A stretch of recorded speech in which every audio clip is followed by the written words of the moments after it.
नमस्कार, मैं शिक्षा मिश्रा झारखंड के सुप्रभात मीडिया में आपका स्वागत करती हूँ। दोस्तों, झारखंड के तमाम छोटी बड़ी खबरों को जानने के लिए हमारे चैनल को सब्सक्राइब करें और साथ ही कमेंट सेक्शन में जरूर बताएं कि आप झारखंड के किस जिले से हमारे न्यूज को देख रहे हैं। तो चलिए शुरू करते हैं खबर को, जानते हैं आज के मुख्य समाचार। पंचायत चुनाव आरक्षण अब सुप्रीम कोर्ट में 25 अप्रैल को सुनवाई, ट्रिपल बेंच को मामला स्थानांतरित। पंचायत चुनाव में ओबीसी आरक्षण को लेकर सुप्रीम कोर्ट में अब 25 अप्रैल को सुनवाई होगी। कोर्ट ने ट्रिपल बेंच के मामले को स्थानांतरित किया है। जाहिर है अब इस मामले की सुनवाई ट्रिपल बेंच में होगी। गिरिडीह आजसू सांसद सीपी चौधरी ने सुप्रीम कोर्ट में एक याचिका दायर की है। याचिका में बताया गया है कि राज्य के ओबीसी के साथ सरकार ज्यादती कर रही है। राज्य की पंचायतों में आरक्षण को लेकर राज्य सरकार ने विधानसभा में अपनी स्थिति स्पष्ट करते हुए कहा था कि ट्रिपल टेस्ट कराकर ओबीसी को आरक्षण देने में होने वाली देरी हो रही थी। इसे देखते हुए सरकार फिलहाल बिना आरक्षण के पंचायत चुनाव कराएगी। 8वीं, 9वीं और 11वीं बोर्ड परीक्षा के लिए जल्द जारी होगा प्रोग्राम, जाने संभावित तिथि। कक्षा 8वीं, 9वीं व 11वीं की बोर्ड परीक्षा होगी। राज्य निर्वाचन आयोग ने झारखंड एकेडमिक काउंसिल को परीक्षा लेने की अनुमति दे दी है।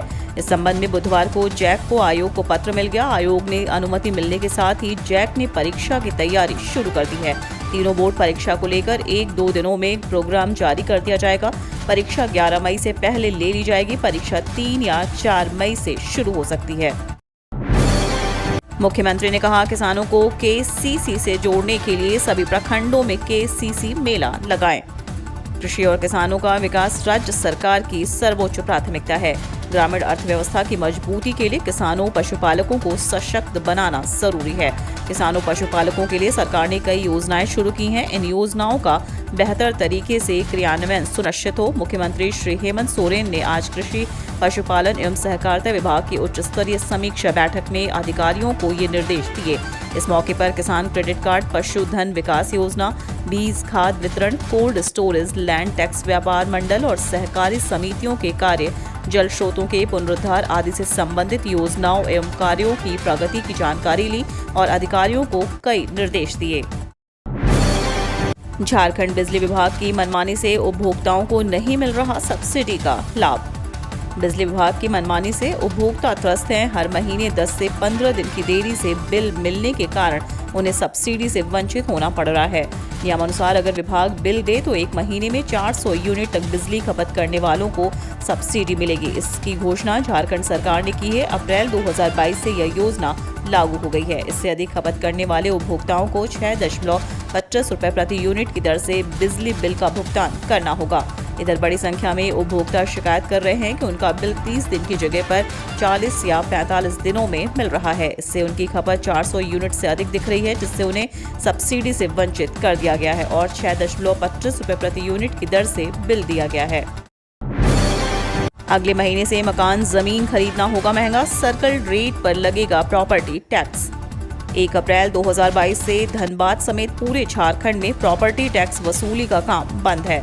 अगले महीने के पहले हफ्ते में वसूली शुरू होने की संभावना है। मई से प्रॉपर्टी टैक्स का निर्धारण जमीन के सर्कल रेट पर लगेगा। झारखंड में प्रॉपर्टी टैक्स में बढ़ोतरी की तैयारी हो रही है। सबसे अधिक भार व्यवसायियों पर पड़ने वाला है। उनका टैक्स 90% तक बढ़ सकता है। रांची में नए सॉफ्टवेयर में होने वाले बदलाव को लेकर 2 दिवसीय ट्रेनिंग का आयोजन किया गया है। खाली जमीन पर भी 40% से अधिक प्रॉपर्टी टैक्स बढ़ाने की तैयारी है। सभी प्रस्ताव कैबिनेट से पास कराकर पूरे झारखंड में लागू किया जाएगा।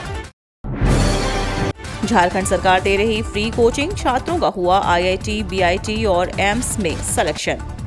झारखंड सरकार की आकांक्षा योजना के जरिए कक्षा 11वीं और 12वीं के विद्यार्थी पढ़ाई के साथ मेडिकल और इंजीनियरिंग की निःशुल्क कोचिंग प्राप्त कर रहे हैं।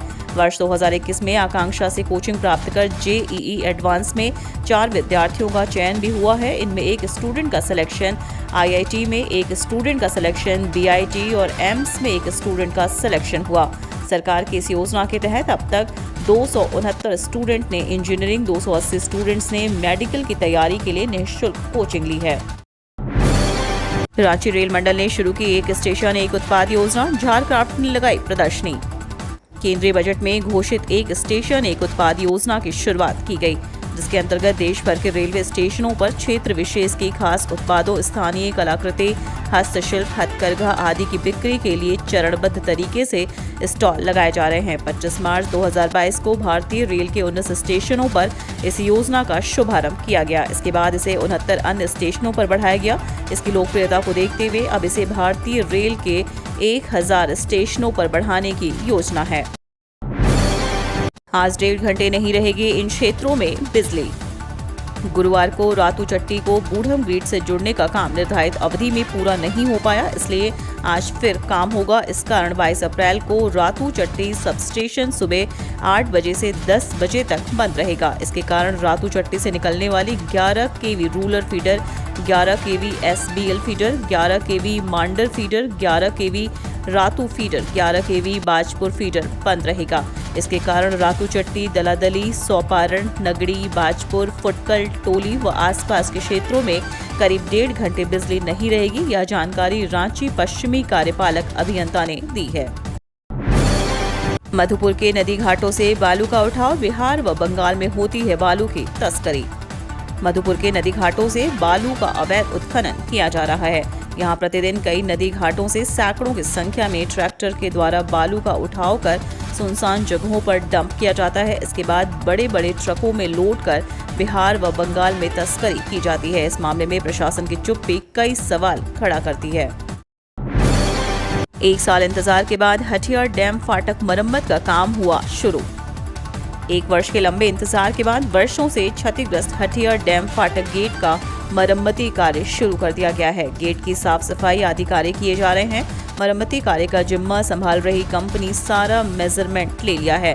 करीब 15 से 20 दिनों के अंदर जरूरी पार्ट्स एवं उपकरण खरीद करके बाहर से मंगा लिया जाएगा। इसके बाद इसे इंस्टॉल करने का काम शुरू किया जाएगा।